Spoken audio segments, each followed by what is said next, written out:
ہمارے ہاں ایک باطنی بیماری بہت زیادہ پھیل چکی ہے، وہ یہ کہ ہم لوگ دنیا سے محبت کرنے لگ گئے ہیں، اور حدیث پاک میں اسے امت کی تباہی اور تنزلی یعنی کہ زوال کا سبب قرار دیا گیا۔ حدیث پاک میں ایک لفظ استعمال کیا گیا، وہن۔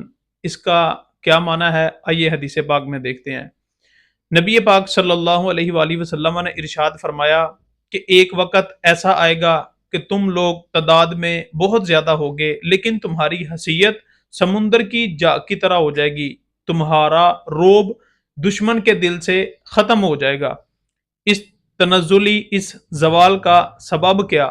نبی پاک صلی اللہ علیہ وآلہ وسلم کی خدمت اقدس میں سوال کیا گیا، یا رسول اللہ اس کی وجہ کیا ہوگی؟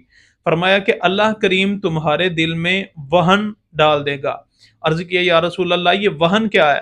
فرمایا کہ حب الدنیا و کراہیت الموت، یعنی کہ دنیا سے محبت کرنا اور موت کو نہ پسند رکھنا، یعنی کہ دنیا کو پسند کرنا اور موت کو نہ پسند کرنا۔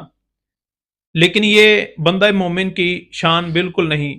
ہمارے جو بڑے تھے وہ تو رب العالمین کی بارگاہ میں حاضری کا بڑا شوق رکھا کرتے تھے۔ حضرت ارباز بن ساریہ رضی اللہ تعالی عنہ، آپ اپنی زندگی میں رب العالمین کی بارگاہ میں حاضری کا بڑا شوق رکھتے تھے، اور رب العالمین کی بارگاہ میں حاضر ہونے کے لیے دعائیں بھی کیا کرتے تھے، لیکن خدا کی قدرت کو کچھ اور ہی منظور تھا۔ رب العالمین نے انہیں دنیا کی لمبی زندگی عطا فرمائی اور وہ بڑھاپے تک پہنچ گئے۔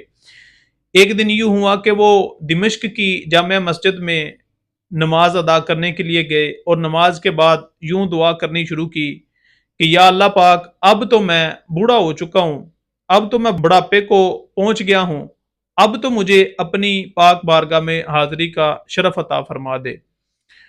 آپ فرماتے ہیں میں نے اتنی دعا کی تو ایک بڑا ہی حسین و جمیل نوجوان ظاہر ہوا۔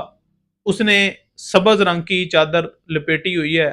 وہ کہنے لگا کہ آپ یہ دعا کس طرح مانگ رہے ہیں؟ میں نے پوچھا کہ تم ہی بتا دو کس طرح دعا مانگوں، تو وہ کہنے لگا کہ اس طرح دعا کیجئے کہ یا اللہ پاک مجھے نیکیوں کی توفیق بھی عطا فرما، اور نیکیاں کرتے کرتے مجھے موت کے مقررہ وقت تک پہنچا دے۔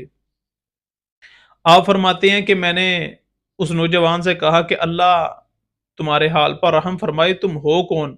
اس نے کہا کہ میں زنائیل فرشتہ ہوں، یعنی جس مسلمان کے دل میں کو غم ہو میں اسے تسلی دیتا ہوں۔ اس نے اتنا کہا، وہ مڑا اور پھر وہ دوبارہ نظر نہیں آیا۔ حضرت ارباز کی شان دیکھیے کہ وہ اللہ پاک کی بارگاہ میں حاضری کا کس قدر شوق رکھتے ہیں۔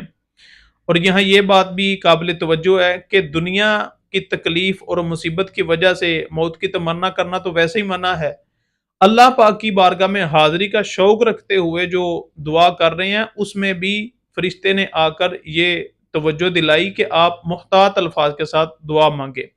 اور اس سے یہ بھی پتہ چلا کہ ہمیں بھی اللہ پاک کی بارگاہ میں حاضری کا شوق ہونا چاہیے، کیونکہ نبی پاک صلی اللہ علیہ وآلہ وسلم نے یہ ارشاد فرمایا کہ جو اللہ پاک سے ملاقات کا شوق رکھتا ہے نا، اللہ پاک بھی اس کی ملاقات کو پسند فرماتا ہے۔